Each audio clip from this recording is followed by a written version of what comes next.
So today's lecture question, we'll be talking about expression trees towards the end of today's lecture. That'll be our example usage of binary trees. There is an expression tree object in the repo. So this is similar to Monday's lecture question where you had the linked list class that you had to expand. You have this expression tree class that needs to be expanded with your code. I actually have a stubbed out method for the method that you have to write, this evaluate tree method. That just returns 0.0 by default. And you have to implement that method as a lecture question. So an expression tree is a binary tree that represents an algebraic expression. The operators in this tree can be our four base operators: addition, subtraction, multiplication, division. And you need to evaluate that tree down to a single value, a single double that's going to be returned. And the nodes are all going to be strings, whether it's an operator or an operand. They'll be represented as strings. So you want to be converting those strings appropriately depending on if they're operator or an operand. And there's some examples in the repo to kind of help you out and guide you a little bit on that one. All right. So what is a binary tree? A binary tree is very similar in structure to a linked list, in that we're going to have nodes that know their value, and our tree itself, a binary tree, is simply a reference to the root node of the tree. We call it the root node. This is similar to having a reference to the head of a tree, or a list. A list is, like the whole list itself, is only a reference to the head of the list, that first node in the list. A tree, same thing. A tree is just a reference to the first node in the tree, which we call the root node. And then that root node is going to have references to, now hear me out here, two other nodes. This is the fundamental difference between a tree and a list, a linked list and a tree, specifically binary trees. A linked list only had a reference to the next value in the list. A tree is going to have references to two other nodes. That is the fundamental difference. And everything else that we'll talk about trees is just the implications of this and what kind of data we can represent based on having references to two different nodes. We call these nodes the left and right nodes. And by the way, these are binary trees because they have references to two nodes. There are other types of trees. You could have 3 nodes. You could have a list of nodes. You can have your trees branch out to as many nodes as you want. We'll specifically talk about only binary trees that have references to 2 nodes. And we'll call those 2 nodes left and right. The left, and the terminology, a lot of it comes from like family trees. The left and right nodes will be references to what we call the child nodes of a node. And each child, this node, in relation to his child, will be called the parents. And you can extend this to grandparents, aunts, uncles. A lot of that terminology is common in trees. We won't use a ton of that terminology, but you will catch me saying child and parent nodes quite often, and also left and right to distinguish between which child node we're talking about. So just a little bit of vocab for you there. So this is what a tree is going to look like. Where a linked list only had a reference to the next node, these trees are going to have references to the left and right nodes. And when we draw these trees, we typically draw them upside down. If you're thinking of a typical tree, the root is not at the bottom. We put the root right up at the top. So these are kind of upside down trees for what it's worth. So our root node is going to know its value, a reference to its left child, and a reference to its right child. And then each node that it refers to also just knows its value and its left and right children. And then we can denote the termination of what we call a branch of the tree. Yeah, the vocab extends to both family trees and physical trees. The branch will terminate with a reference to null. So this left just stores null instead of a reference to a new node. So that's going to be the end of a tree. And these trees can be what we call imbalanced. Say, for example, if this node wasn't here and this node's left was null, that's perfectly valid. We don't have to have what we call a balanced tree, which is shown on the screen here. I did a balanced tree just because it looks prettier on the slide. No other reason. That's not a tree. This is a tree from the upside down. Yes. So the tree starts from the middle, or rather the root node is the middle. So not really the middle, but the kind of the top, we could think of it. The root is going to be at the top of our visualizations for a tree, not necessarily the center. This right here could refer to null immediately and only have a left subtree. That would be perfectly valid. So it's not necessarily the center, but since I drew this as a balanced tree, it happens to be visually in the center. But it's only, again, because it looks pretty on a slide to have a balanced tree like that.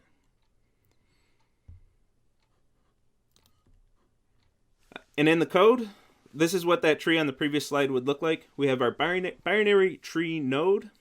It knows its value of type A. Again, we're using type parameters. Its value, a reference to the left child, which is another binary tree node of type A, and a reference to the right child, another binary tree of node A. In this class, for all the examples we'll see, this class actually is not going to change. The binary tree node is not going to get any extra functionality. We're going to work with algorithms defined outside of the node class to be able to work with these trees. Unlike the linked list, where the linked list node actually had a lot of the algorithms. It defined the algorithms to be able to work with a linked list. For what it's worth, the binary tree node, we're going to do everything external. The tree node isn't going to have any real functionality. We're going to work with the root, and then we're going to write methods that take the root of a tree and then work with the root. Okay, and there's no simple way to append or add values or prepend. There's no nice algorithm to just add to a tree, to a binary tree like this. So we're going to build these manually. I'm going to create the root, and I'm going to manually set the root's left node to a new node, the root's right node to a new node. The root's left, which is this node we just created, replace one of those nulls with a node, and just manually build the structure of this tree. That root's right, that left. So the root's right, which is this node, its dot left, which is this null, that's going to be replaced with this node here. So we're just manually building this thing. There are ways to add and remove elements from a tree.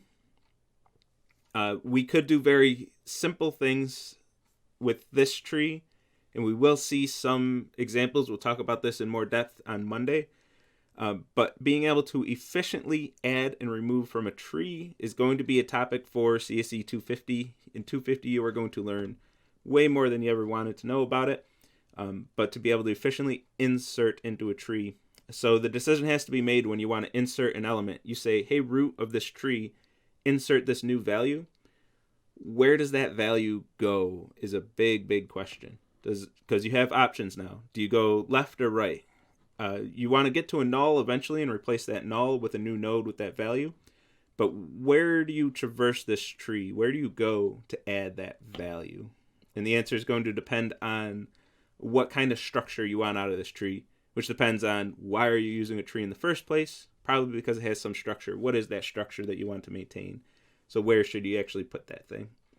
And when we talk about binary search trees on Monday, we'll talk about that in more detail. For now, we're just going to build our trees like this. Actually, forever, we're just going to build our trees manually to be able to get our to be able to work with trees in this class. Yeah, the class is, the class binary search tree, not the class CSE 116. It gets confusing when we talk about OOP class. The word class is overloaded. Could you, in theory, just add to the number of references since this is a linked list with an extra reference? Yeah, so that's why we're specifically talking about binary trees. Binary trees have exactly 2 references to other nodes. This could be, I could say var children of type list of binary tree node of A and have any arbitrary number of child nodes. That's perfectly valid, but it'd be a completely different type of tree with different algorithms, just a completely different structure. With a binary tree, we actually get all the functionality from that. You can convert any tree, any multi-node, infinite fan-out tree, we call them. Any tree like that, you can actually convert to a binary tree just with more layers by by converting each node, having each node, turning all those children into a whole binary tree, and then referring to that binary tree. Mathematically, binary trees are equivalent to any of the other trees in terms of what you can represent, what kind of information you can represent. So we'll focus on binary trees because that gets us all the tree theory that we need. Yeah, or map it. There are other structures you can play with.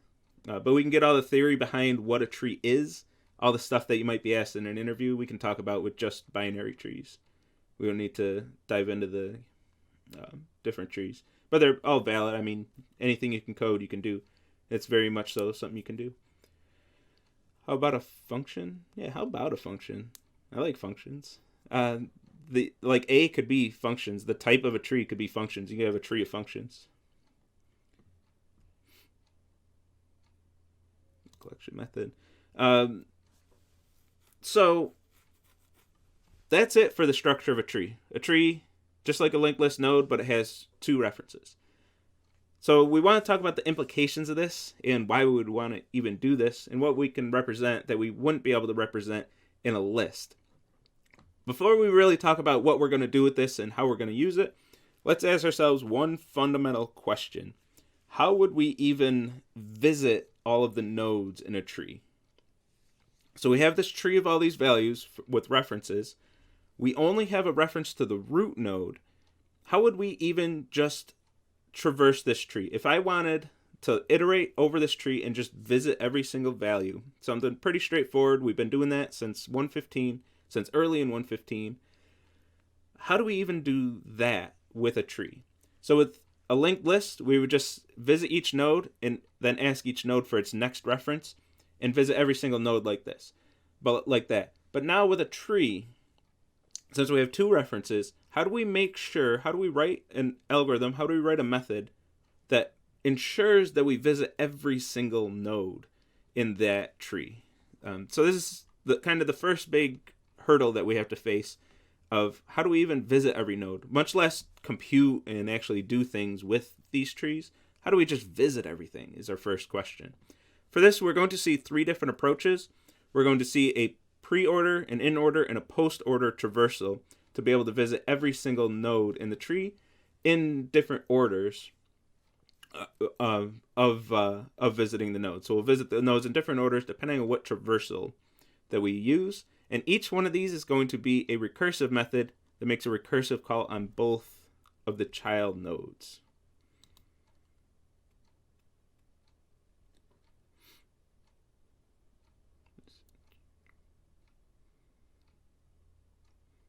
Can we go back in a tree? No. Same with our linked list. You can't go backwards. There are some I didn't mention, but linked lists, there are what's called doubly linked lists, where you have each node has a reference to the next node and also the previous node, so you can go back and forth. But once you have those, you can't have efficient immutable lists anymore. Even prepend is a mutable operation at that point, and you have to copy lists. That's why Scala uses a singly linked list, so we can get that immutability. You could do the same thing with trees. I don't know if it's really done in practice, but to be able to go back up a tree. And that's kind of the question of with these traversals is we would like to just visit all the nodes and kind of go back up the tree, but that's not something we can do, but it's kind of something we have to simulate. So how do we really get that done? And the answer is going to be recursion to the rescue. So somehow we have to remember where we came from and where we've been. And that's what these methods are going to accomplish for us. And can we add that's what you meant before? Add a function in the parameter to decide the number of nodes and then have the number of nodes be dynamic at runtime. Yeah, we could do that. I mean, yeah, we'll focus on binary trees and get the fundamentals down. But yeah, there's all kinds of stuff you could do. You could build trees with any structure you want, really. That's really the idea of cracking these data structures open and seeing how they're implemented. If you do have an application where you need exactly 6 child nodes out of each node, like that's what's best for your architecture, yeah, go for it. Build up whatever you want. When you understand how a tree is built, you have that option. If you don't understand how your code works, you're stuck with whatever the standard, whatever library in your language provides, whatever a Scala tree is, that's what you're stuck with. But yeah, you can, if you want a function to determine the number of nodes and the fan out and everything, yeah, that's the advantage of going through these courses, going through CSE 250 especially, when you have to build those custom data structures. If you're in that, in a career path where that's what you're asked to do, that's what's called for. Yeah, anything you can code, you can just build it. How do I implement these traversals into an expression tree? I'm gonna ignore. I mean, we haven't gotten to expression trees yet. I'm going to ignore questions that are just like, how do I do the lecture question? We haven't even gotten to that part in lecture. I'm not gonna just help you ignore the lecture and just do the lecture question. I'm not going to be an agent in that chaos. So let's take a look at these traversals. What I have on screen now is the Preorder Traversal. It's going to be a recursive method that takes the root of a tree initially, but really just takes any arbitrary node in the tree and some function that we're going to call. So this is just basically calling for each on the tree and calling this function on each node, each value of each node in the tree. So I'm going to do this recursively. My base case is going to be a node that is null. So if I'm past null, I don't want to do anything. So the base case in this case, it's not really explicitly here, but it's node equals null, which just doesn't do anything at all. So the base case is do absolutely nothing. Trivial input-output behavior. If you give me a node and the node happens to be null, there's nothing for me to do there. If the node is not null, I actually have some value here. I'm going to call the function on that node's value and then recursively call Preorder Traversal on both the left and right nodes. That's about it. That's so this is so when we use, actually I'll wait for a few more slides to talk about that. So this is it. It looks very much like the linked list for each. You call the method, you make the recursive call on whatever else needs to get this method. You know, different number of children at different layers. I don't know why we got on this tangent, but yeah, anything you can code. If you can code that, you can do it. If you can have a linked list node or a tree node that, I mean, you can think of how you would code that, right? You just have a list of children, and that list can be different sizes for any node. What does f do? F is the function that we're taking in. So here in this example, f would be print line. So for that, I'm just printing every value in the tree to the screen. So I'm not really doing anything too functional, but I am taking a function and then just calling that function on everything. In this case, just printing them to a screen with each node's value on its own line.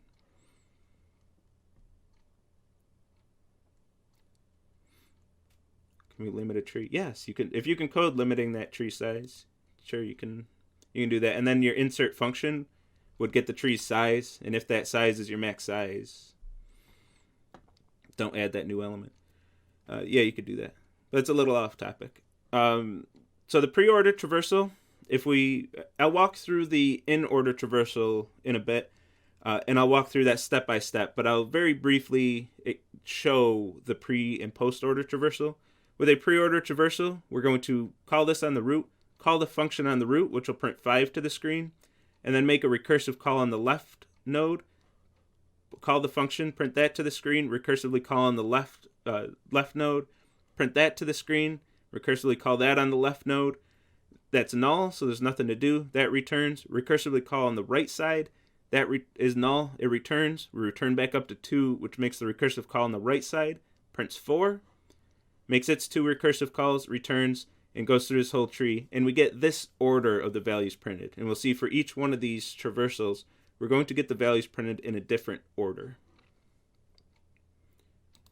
When we have a post-order traversal, we're going to do almost the exact same thing as a preorder, except we're going to call the function f after the recursive calls. So we're going to recursively call post-order traversal on the left child, recursively call Postorder Traversal on the right child, and then call the function on the node's value that we're visiting. So just a different order of the recursive calls, just moving the function from before the recursive calls to after the recursive calls changes the order in which these values are going to be printed, or rather the order in which this function is going to be called on each one of our nodes. So with a Postorder Traversal, we're going to visit this node, make the left recursive call, make the left recursive call, make the left recursive call. This recursive call returns, make the right recursive call. That returns because it's null. And then finally print our first value, which will be this -3, because -3 has already made both of its recursive calls. Both recursive calls have returned. And I can finally print -3 to the screen. That returns. 2 makes its second recursive call. 4 makes both its recursive calls. 4 prints to the screen, returns. 2 prints to the screen, returns, and then so on. Same thing on the right subtree.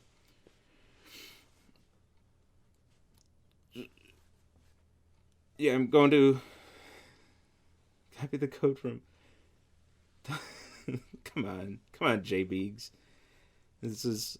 Like, I know most of you only care about the lecture question because that's the only thing I'm forcing you to do, but Christ, try to pay attention to the actual material. It'll help you in the long run. If all you're doing is bashing your way through the lecture questions, I mean, you still got to get through that lab interview, and they're going to say, wow, you only did the lecture question. Anyway, I don't want to get on that tangent. I'll just start ranting. Inorder Traversal, and yeah, wait till the Q&A. Yeah, during Q&A, I'll entertain any crazy questions, but during lecture, if you can keep it related to what I'm talking about, would be very helpful. Inorder Traversals is the third option. The only other place where we could put this function call is right in between the two recursive calls. So I'm going to call Inorder Traversal on the left node, call the function on this node's value, and then make the recursive call on the right node. So it's the other options, the only other option that we have. So in summary, we have our 3 different places to put... I'm covering up one bullet point here, and I keep moving the wrong way. Yeah, it doesn't matter. But anyway, Inorder Traversal, we call the function in between the 2 recursive calls. Preorder before the recursive calls, postorder after recursive calls. There's not much complexity here. All 3 of these are pretty straightforward in terms of the code that we have to write. And then the implications of these, we'll see, get pretty interesting, of what happens when you call each one of these and what do the choices between the 3 make. Here's where I have a challenge for you, though. These are recursive calls. The recursive calls are really simple, really straightforward to write these as recursive functions. And in linked lists, we had the recursive functions, but you would say, well, why don't we just use a loop here and just say, well, node not equal null, keep doing whatever we need to do with the node, and then update our reference to node to the next node. And that's a valid argument. You could write a lot of the linked list recursive methods using a loop, and it wouldn't be that difficult. It wouldn't be that crazy. But here's my challenge to you. Write any one of these traversals using loops with no recursion. This is one of the places where we really need to have some recursion. If you don't have recursion under your belt, when you get to trees, it's really a tough one to be able to get the tree traversals and any tree methods to be able to work without using recursion. You can do it. It's possible. It'll require a stack, at least one stack, to be able to remember where the recursive calls have been made. It's possible. It's kind of a fun challenge if you do want to try this, and you'll really gain an appreciation for what the recursion does for us in these calls. It really simplifies these things. But if you write these things without recursion, you get a free point for what? I don't know what that means. But if you write these without recursion, you'll really see what the recursion is doing for us. Effectively, if you want the quick summary and my kind of hot take on it, with recursion, you still have a stack. You're using a stack to keep track of where where you are in the recursion, but the stack you're using is the program stack, and you through the stack frames you're keeping track of where you are in the recursion. So we get to leverage the fact that our program already has a built-in stack in stack space, in the stack memory, and then the stack frames are going to remember that. If you don't use recursion, you're going to have to build a data structure to store that stack to know what's on the stack, what nodes need to still be processed, and which nodes are already completely processed. So a fun challenge. If you're not sold on recursion, I recommend you try this. Write one of these traversals without recursion. Yeah, points don't exist in this class. For anyone not in the course, yes, I made a course with no points. So it's interesting. It's an interesting structure. So let's go through an in-order traversal as promised. Let's go through this step by step and take a look at what's actually happening. So I just hit you with traversals pretty quick. The code isn't too complex when you look at it, but let's look at the implications of this and see how an in-order traversal actually gives us the order that we would like. I think it's a great structure too. Thank you guys. And there are some hiccups. I don't want to get on this tangent right now. We can talk about it during Q&A. There are some hiccups. Some things will smooth out, especially over the semesters. But I think it's going fairly well. There are just some inefficiencies. One thing, I'd like to get the assessments out sooner. It takes a long time to go through all of this data. But anyway, we can talk about that later if we want. But let's go through this in-order traversal of this tree and see how this code gives us something, and then we'll talk about why that something is something that we might want. We won't really talk about that in depth until Monday though. So we call in-order traversal on the root with just print line. We're still just printing to the screen. We're going to visit the root. The root is going to run this code. It's not null, so we're going to call in-order traversal on the left child of the root. So this stack frame is still on the stack, and it's sitting right here waiting for this method call to return so it can get on with its method call, which is going to call that function on the root. So we're in the in-order traversal on the left node call on this stack frame. This stack frame is going to do the same thing. Node is not null, so it's going to make an in-order traversal call on its left node. That node is going to start at the beginning of the method again. It's not null, so it's going to call in-order traversal on its left node. And we have these 4 frames on the stack at this point, and we're calling all these frames waiting on this first call of in-order traversal. And then this node is null, so we called in-order traversal on null with this function f. Node not equal null. This Boolean expression is false, so we don't do anything, and we just return right away. So we checked one conditional, we returned. That's going to go back up to this stack frame. It's going to call f on its node, and we're going to get our first thing finally printed to the screen.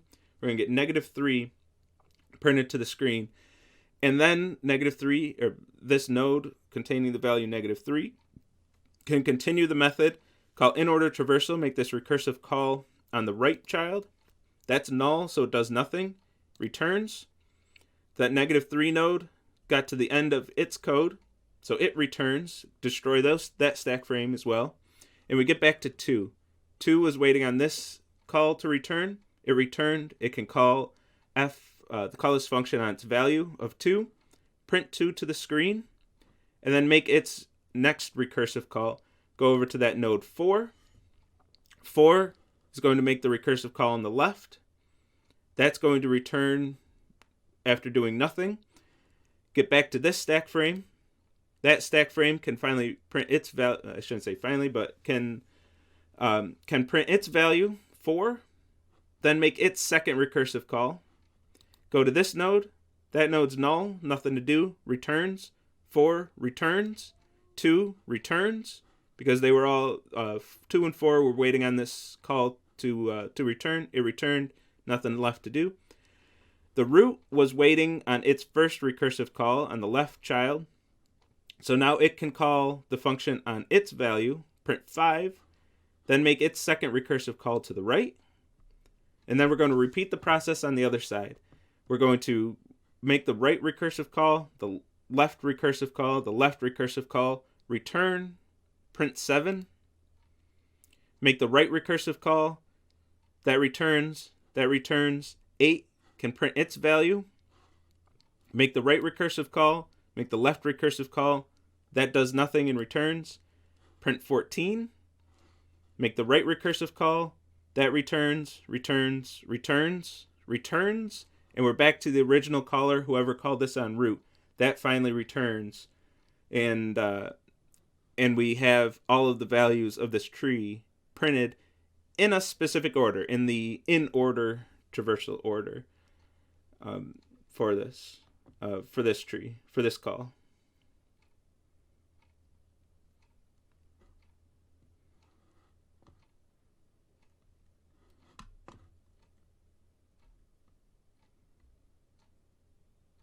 Are you responding to other TAs in the chat, Downer?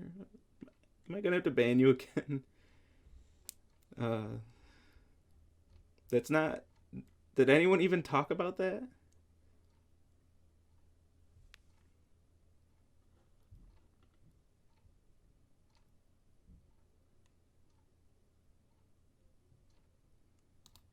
I'm gonna put you in timeout again.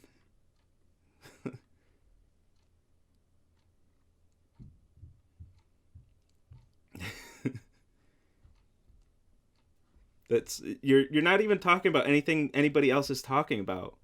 Like, don't do that. All right, so we got through this traversal. Yeah, we can down our Earl Grey. We can talk some other time. Don't just bring up random things that nobody's even talking about in the chat during lecture. So we have our Inorder Traversal, and we have our values printed out in a very specific order.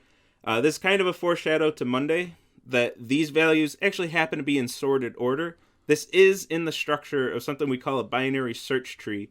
And when you do an Inorder Traversal on a binary search tree, you actually get the sorted order of the values.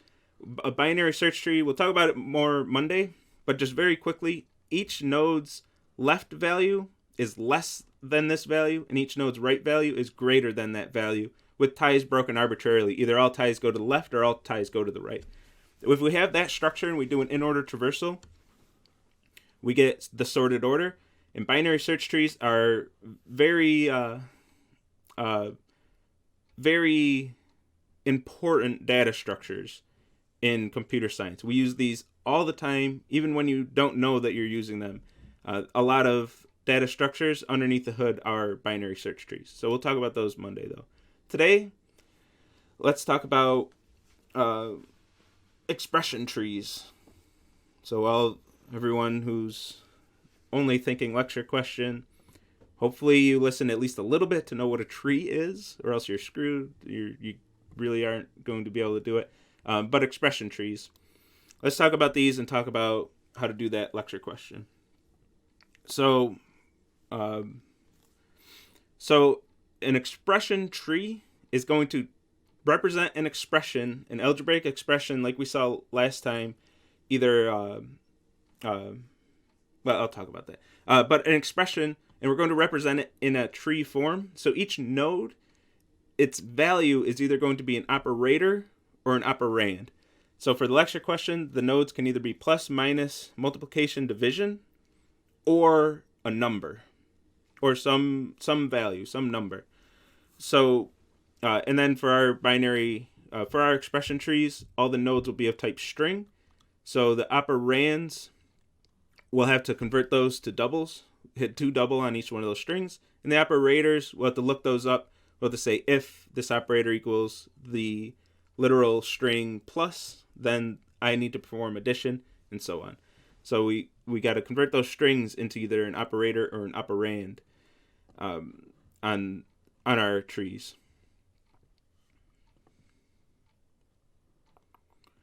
And then I'll talk about that in the next slide, once we have a visual. So each node, if that node is an operand, that node evaluates literally just directly to that value. So the node 12 is just the value 12 in our expression. So if we had a tree with just a root node, and that node had the value 12, that's just going to be the expression, the literal value 12. If it's an operator, we're going to evaluate that operator on its child nodes. So this subtraction with these children is going to be 12 minus 4. And evaluate to 8, of course, here. So each operator is going to take its child nodes and take the left child value, operator, right child value. Now note that for some operators, one or more of those one or both in the roots case, of those child nodes might themselves be operators. So if we call like plus, this is, when we evaluate this plus, this is 8 plus 9 divided by 3. So this is where we can get our expressions. Our expressions to be pretty complex with different order of operations. Yeah, and then we do our operations from the bottom, kind of, and we'll see that in a second. Yeah, and if you have off-topic things, if you want to talk about like anything, Discord's the place. You can have your Discord open during lecture too. This is what I'd recommend. If you just want to bullshit and like meme and stuff, have the Discord open and bullshit in Discord during lecture. That way I don't keep getting distracted. It's hard to not watch chat because I want to interact with you. That's the reason I'm on Twitch instead of some other platform. I want the chat. I want the live chat. But just try to keep it on topic. So this tree represents this expression exactly. This is the same expression that we saw last time, but we're representing this as a tree instead of as a string. Now to evaluate this thing, obviously I'm not showing code to evaluate it because that's a lecture question, but I'll go over the theory of evaluating this. For the code, I'll say one thing about the code. You would call evaluate on the root of the tree and then make recursive calls by modifying one of the traversal methods. Make the recursive calls to be able to get the values back up. So when you call this on the root, it should make 2 recursive calls to the children. Those will make recursive calls to its children. Those will make recursive calls. And then when you're at the base case of the recursion, that's when you can start returning back up. So when you make this recursive call, this will end up evaluating to a single operator or a single operand. This recursive call will end up evaluating to a single operand.